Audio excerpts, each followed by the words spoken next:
Hello and welcome to Lost Love Mystery, where we explore the twists and turns of love, the pain of betrayal, and the mysteries that lie hidden in the heart.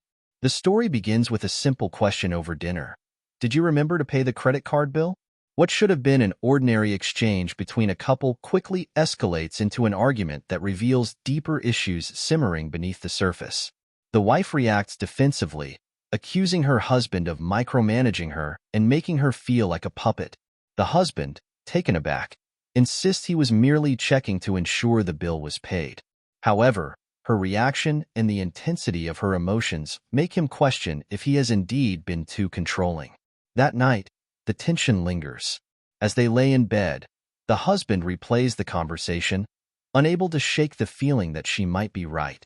The next morning, though she acts as if nothing happened, there is an undeniable strain in the air. In an attempt to give her the independence she desires, he decides to take a step back and let her handle things on her own. He won't intervene. He won't remind her about bills or repairs. He wants to see if her frustrations are truly about control or if there is something deeper at play. The experiment begins. When she mentions that the water heater is acting up, instead of jumping to fix it as he normally would, he tells her she should call someone to take care of it. She is momentarily taken aback but follows through. Over the next few days, he continues withdrawing from their usual dynamic. He does not refill the gas in her car, does not do the grocery shopping, and even ignores a bank call that he would have typically handled without her ever knowing. Slowly but surely, the effects of this shift begin to show.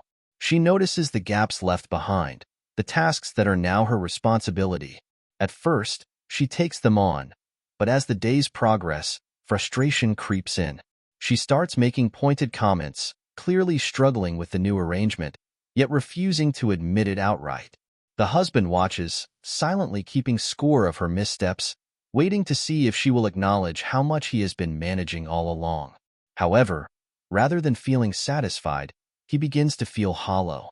Instead of bridging the gap between them, his decision seems to be widening it. The breaking point arrives when she comes home one evening, visibly exhausted, and tells him the car insurance payment bounced. She had assumed he had taken care of it. He calmly tells her the account details are in the folder, and she can handle it. She stares at him, realizing that this is not just about her independence. It feels like he is purposefully making things harder to prove a point. This isn't independence, she says, her voice filled with anger. This is sabotage. They argue, their words cutting deep. She accuses him of setting her up to fail, of making her struggle just to satisfy his own ego. He counters that she wanted control, and he is simply stepping back to give it to her. She tells him that he doesn't understand, that while he sees himself as lifting a burden, what she truly wanted was partnership, not abandonment. As they both stand their ground, the rift between them seems almost insurmountable. The following days are filled with silence. She takes care of the necessary tasks, but there is no joy in it, no sense of accomplishment. Instead, there is only exhaustion. One evening, she comes home late, bringing takeout, something she never does. When she sees a pile of unopened mail on the counter, she asks if he has gone through it. He responds with his now typical indifference, saying he figured she'd handle it. That is the final straw, she snaps, asking how long he intends to keep up this charade. She tells him that what he is doing isn't giving her space. It's passive-aggressive punishment. He fires back, saying he is merely showing her what life looks like when he steps back. She tells him he has spent so long being in control that he doesn't understand what it feels like to suddenly be responsible for everything at once. You chose to take on everything, she says. And now that you've dropped it all at once, you're punishing me for not immediately knowing how to handle it.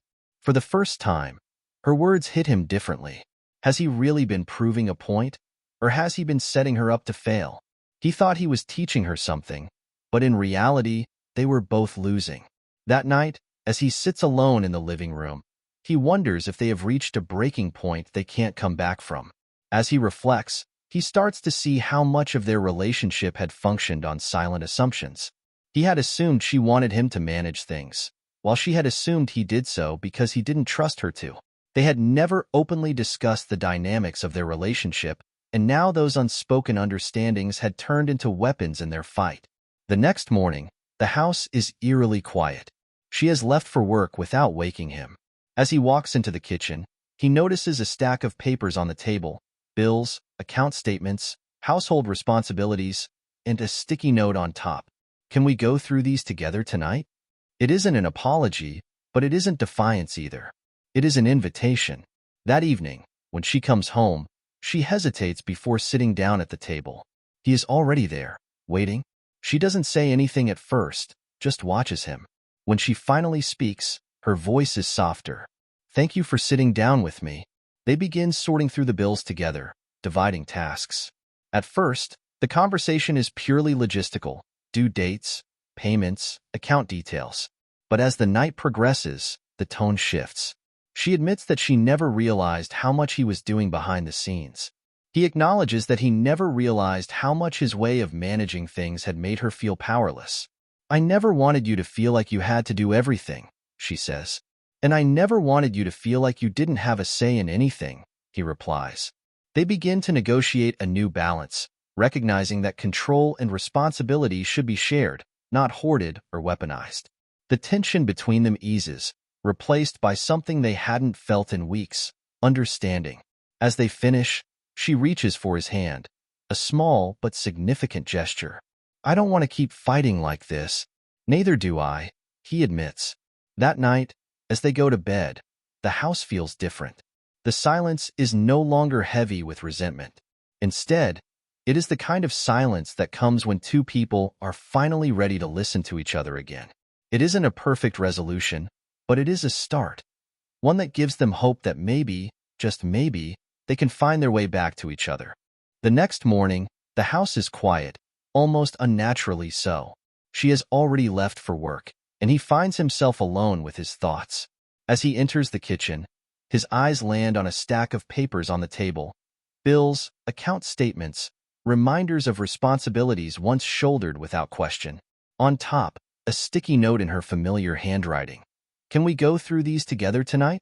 That evening, when she returns, there is no anger in her posture, just exhaustion and a quiet determination. She hesitates before sitting across from him, glancing at the documents spread between them. He watches her, waiting, until she finally says, "Thank you for sitting down with me." They work through the bills, dividing tasks, the conversation initially stiff and practical. But slowly, something shifts. She admits, I didn't realize how much you were handling. Her voice is softer than it has been in weeks. He exhales, his own admission coming slower. And I didn't realize how much pressure I was putting on you by trying to control everything.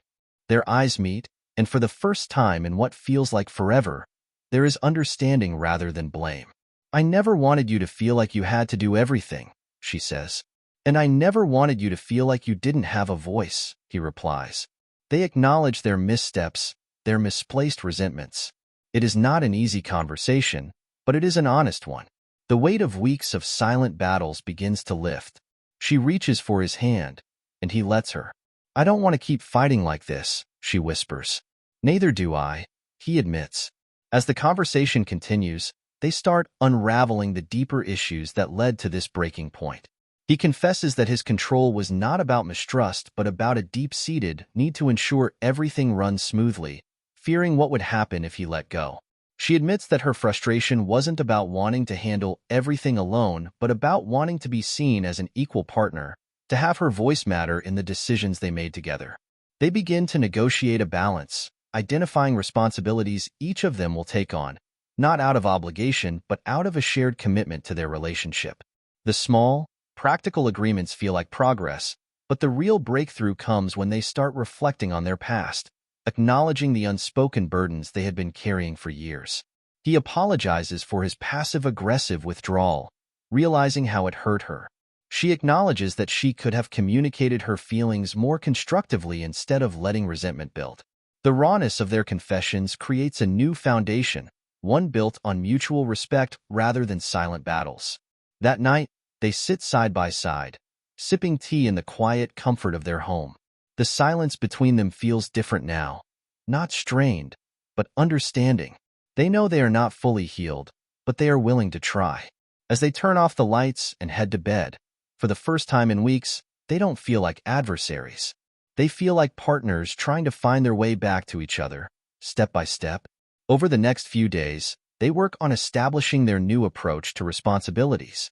At first, the shift is subtle, but both are more aware of their roles in the relationship.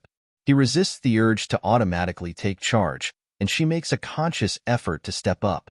They create a shared calendar for bills and chores, ensuring that neither of them feels burdened by unspoken expectations.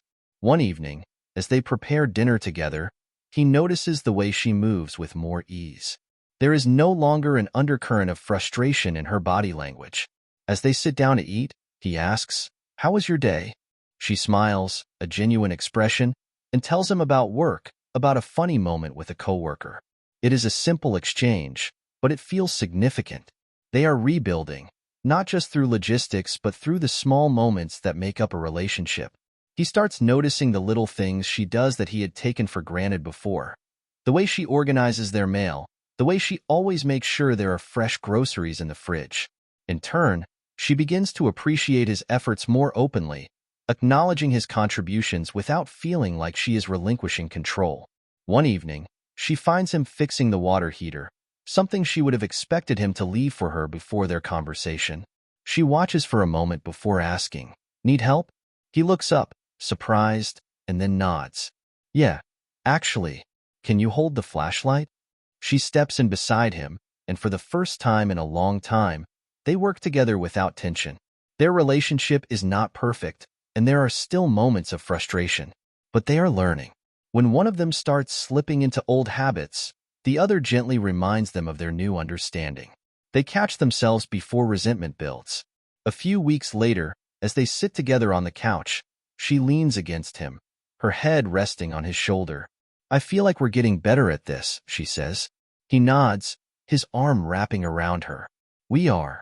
They still have a long road ahead, but they are on it together. And that makes all the difference.